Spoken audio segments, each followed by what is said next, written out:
Hello, welcome to another tonal landscape oil painting demonstration. This is your painter in residence, M. Francis McCarthy.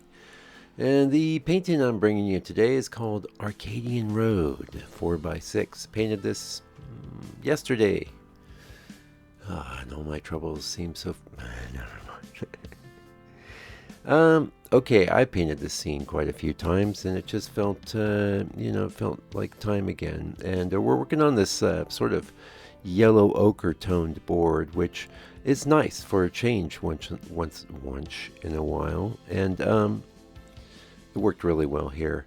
The reason I tend to favor the more say a browner version of this is. A medium tone is a little easier as far as elements peeking around the shapes, but it can give you a neat effect. So I was real happy with this, and the scene, if you were to see the reference, was quite warm, quite yellowish, and you can see the reference image, by the way, in the members area. It flashes up prior to the rest of the video, and then there's another bit where I'll have it up on screen in my studio and just talking about some of the potential issues. Now, one of the things about this kind of scene that I'm very sensitive to is the road. It seems pretty wide at the bottom, but let me tell you, in the reference image it was at least a third again wider. um, I think it's always a good idea to minimize that kind of thing. So if you've got that in your reference, you just remember the things like roads closest to you are going to be very wide. And I notice when I have a really nice camera with a nice zoom lens, but I don't really need that zoom lens to be honest, because most of the time I'm just shooting as wide as I can to get as much of everything in the photograph as possible. And it's very seldom that I actually go in tighter. Uh, so you need to compensate for that if you're taking photos of out in nature. Just remember that when you shoot a reference image wide, that you're actually seeing wider than your human perception, and that gives you kind of an unnatural effect. And you don't really want to translate that over to the oil painting. The things in the oil painting should feel human, not like they came out of a machine. So no, I'm not saying you can't use something. In fact, I use a lot of machines in my process. I use computers and cameras and things like that to get my reference image sorted. And I really do think this reference image was neat. Now, the challenge, of course, we're working pretty small here, and you can see that whole session live in the members area as well, and a good one, I think. Good. It went actually a bit longer than I thought it was going to, and I'm going to tell you why. It's because of this. The configuration of the clouds in the sky required a little more attention. Not that I'm actually breaking out into what I'd call drafting mode or rendering mode. Maybe we could talk a little bit about that. We're going to have an ad for the book coming up, so we'll see if I can remember. I want to talk a bit about that today and maybe give you some insights that could help you with your painting journey, which is what this channel's all about. Well, this channel's actually, the main thing this channel's about is just sharing what I do, sharing some insights. I assume people come here, they love painting like I do, and many of you are trying to make your own paintings. And good on you, you know. I think it's a great use of time. It requires a real combination of intellect, but also feeling and intuition. Now, as I was saying in the members area version of this, I recall saying because it was yesterday. Intuition, you don't have to be an intuitive person necessarily to be an artist. You could be just incredibly observant, which is not me. I'm not. Oh, hey, here's the book. Yeah, we sent out a couple books. We just got a new order in, so we were down to our last 7 copies. So we are well stocked now and ready for your order. $60, international shipping included. That's US dollars, and I'll get it to you anywhere on the planet. We had a few tricky places, but ultimately I've got it every place. So that's how we like it. I want this getting into your hands. And I'm formulating maybe another book too. So we'll see. Yeah.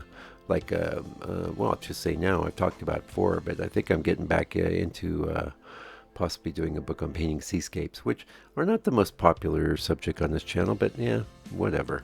I'm not here to serve you.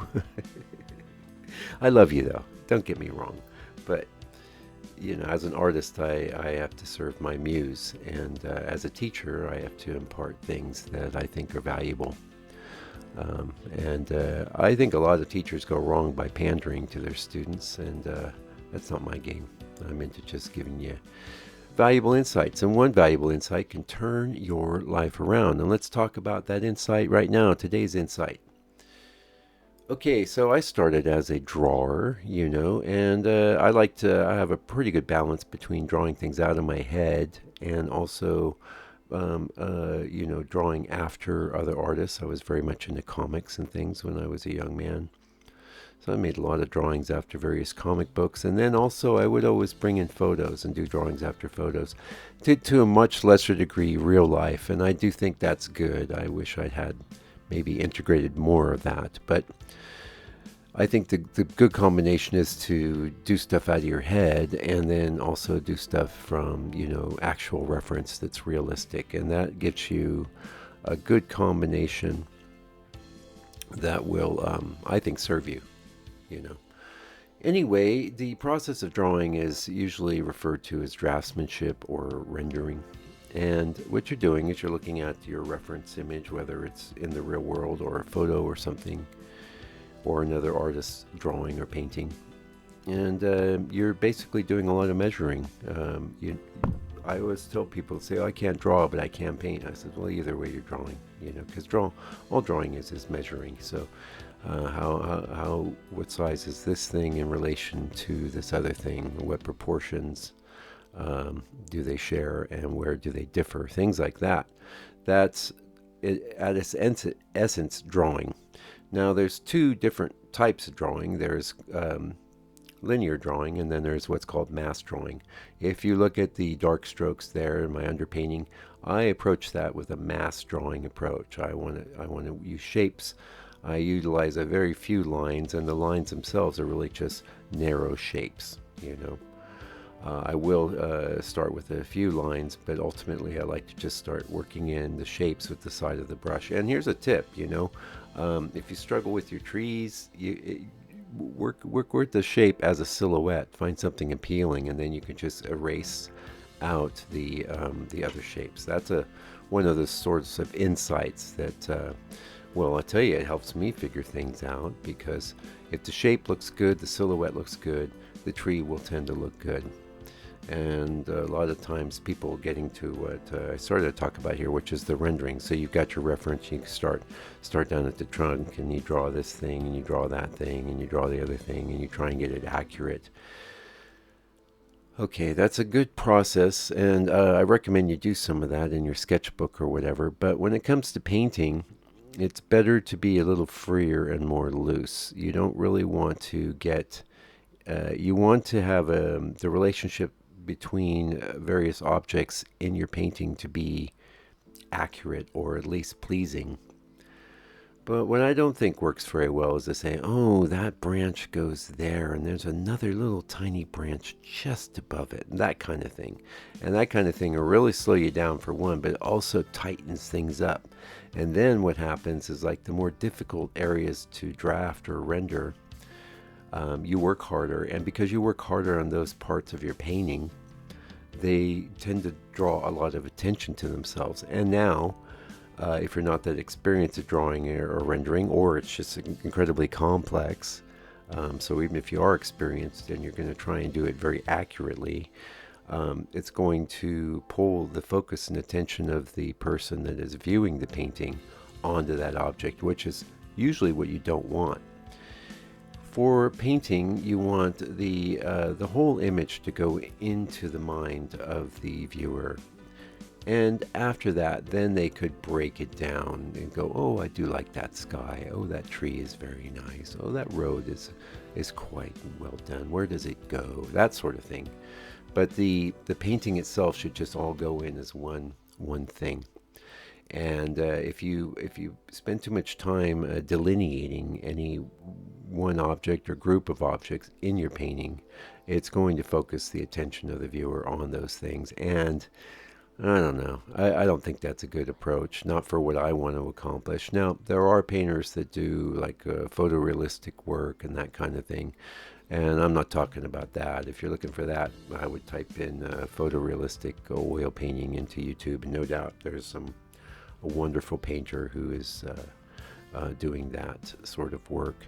And I have nothing bad to say about it, because those sorts of paintings can be great.